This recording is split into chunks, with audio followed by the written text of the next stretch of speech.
Shri Guru Bhyo Namaha. Today I would want to talk about Vrindavan because a few days back, about a week back, I went to Vrindavan on Holy Purnima Divas. Holy Ratri is one of the auspicious, one of the 5 nights, 5 Ratri is considered from Shakta perspective as very important for doing sadhana of Shakti. Especially in Holy Ratri, Radha Upasana and Kali Upasana are very paramount.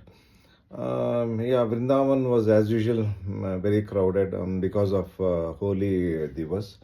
And I visited the Banki Bihari temple, the most famous temple in Vrindavan, where Radha in the form of Hladini Devi, that is the innermost inaccessible form of Radha, takes a male form, and that is Banki Bihari. Not many people know about it. Banki Bihari ji has to be invoked through the Hladini Dasha Akshara Mahavidya. It's a very Adi Gopiya Vidya, whose mention is not found in any of the Vaishnava Shastras or Tantras.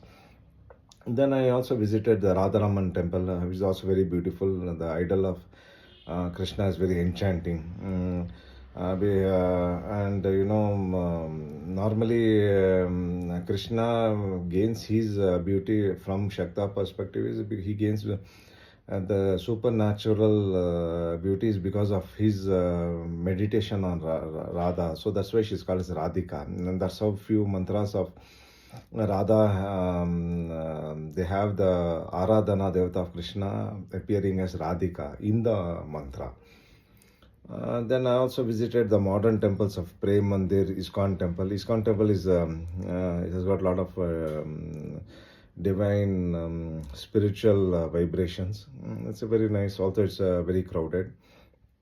And then I visited also the Nidhi Vana, where the Gopikas are in eternal play with Krishna every day in the night. That was a place where I invoked my Avaduta Guru through his Mahamapaduka mantra.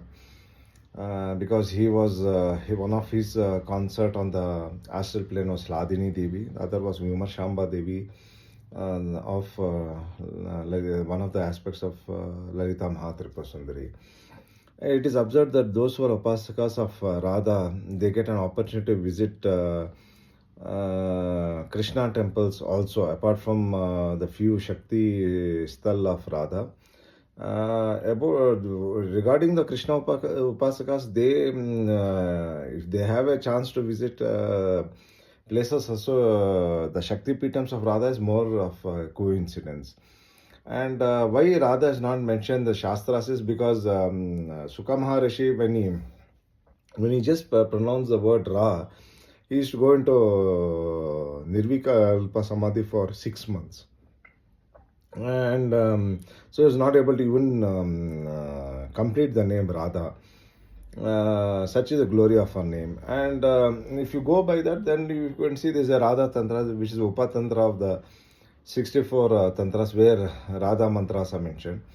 And for those disbelievers, then you have famous saints, great Shaktas who have spoken equating Radha with Adi Prakriti, like Ramakrishna Paramahamsa. Then the recent Omkarnath Dev is a famous Bengali saint.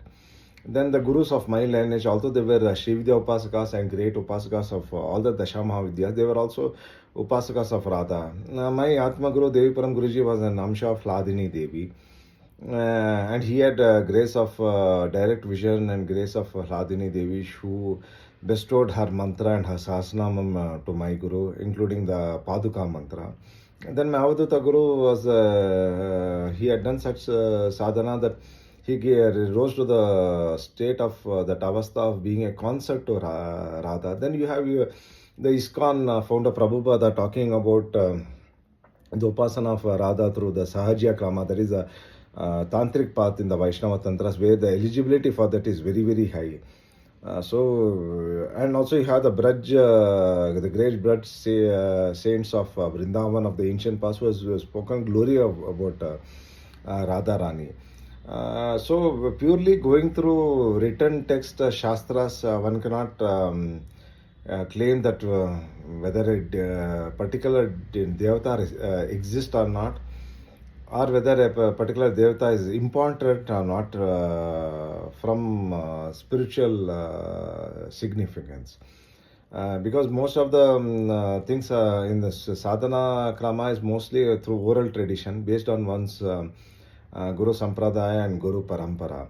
What is reflected in the text or in the Shastras are only 10%, and remaining 90% you get it from the Guru. Even within the Guru Mandala, the instructions, that is the Guru Upadesha, differs from one person to another person based on one vasanas and one's prarabdha karma. Okay, I'm diverting from the topic. Yeah, Vrindavan, there is a Vrindavan which is on the physical plane, and then there is the Adi Vrindavan, which is the eternal Vrindavan. Both they coexist each other like a parallel universe, but 99% of the upasakas also and worldly people do not have an access or cannot peep into it. And Vrindavan, doing sadhana in Vrindavan gives quick siddhi and quick anugraham of Radhika, of the one who is the ideal embodiment for sadhana by Lord Krishna. So normally it is the night time which is very favorable for doing sadhana in Vrindavan. Of course, yeah, it's very busy and very crowded, very noisy also. And the people also, the locals also have lost patience because you have too many visitors coming, and so you have all this honking and blaring. But irrespective of that, Vrindavan is governed by Radha Rani. She is physically present there till the last days of Kali Yuga, where the physical Vrindavan will disappear from everybody's eye.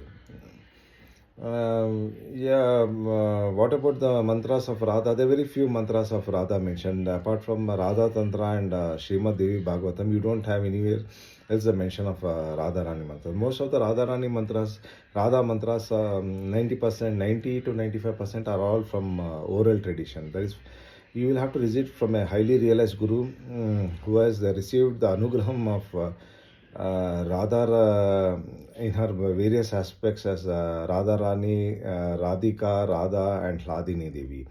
If such a guru has received the anugraham and siddhi of Hladini upasana krama, then all the mantras of Radha are in the palm of his hand. Of course, this is the dark age, the Kali Yuga. Getting a guru in Hladini krama is very difficult, very rare, because first of all, the upasakas of Hladini Devi are very hardly very rare, not to be found at all. And the only mention of Hladini is in the Vaishnava text by the Vaishnava preachers or saints. They associate it with the love potency of Krishna, which is true. And then they call it as Hladini Shakti. Apart from that, there is no other talk about Hladini Devi. There is no talk about that particular aspect of Radha. Then you might ask a question: doesn't Radha mind or take offense, because mostly almost all the entire Vaishnava Krama Upasakas, they do sadhana and they think of Krishna and they think of Radha in their perspective is that she is one of the Gopikas, she is one of the main Gopikas, she is a lover Lord Krishna, or she is always waiting to please Krishna, etc., etc. But she's beyond all this. She is the cosmic mother. She is the source of all. She is Kamakya herself. She doesn't mind how you worship her or how you walk in her path, provided one is sincere in it.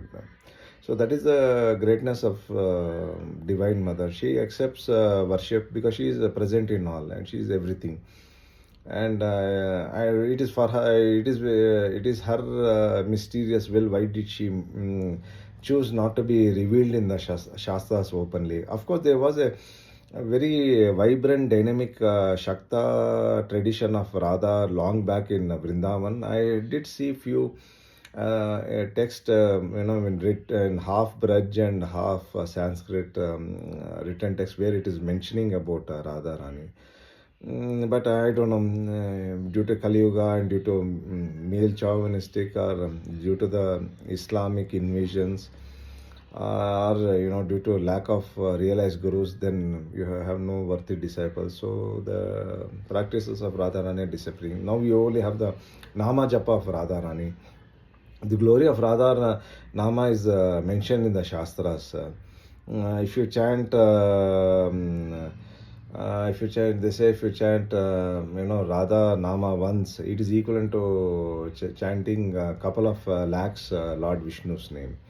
It is equivalent to chanting 100 times Krishna's name. So and so forth. And even to get the Nama, Radha Nama Diksha, you will have to get it from a realized Guru who has realized the Radha Tattvam and who has seen Radha Rani either in the physical plane or on the astral plane. Yeah, it's very difficult. But if in such times when you don't get realized saint or a guru, the only recourse to do is prayer. Prayer doesn't involve money, doesn't involve much of time, and doesn't involve any physical discomfort. You can pray anywhere, any place. You don't need a medium, that is a priest or a spiritual person. Pray and by her grace you may get diksha in this birth or the next birth. Of course, it's all destiny. It's how it is planned. May the destiny doesn't show ugly face to you. Radhe, Radhe.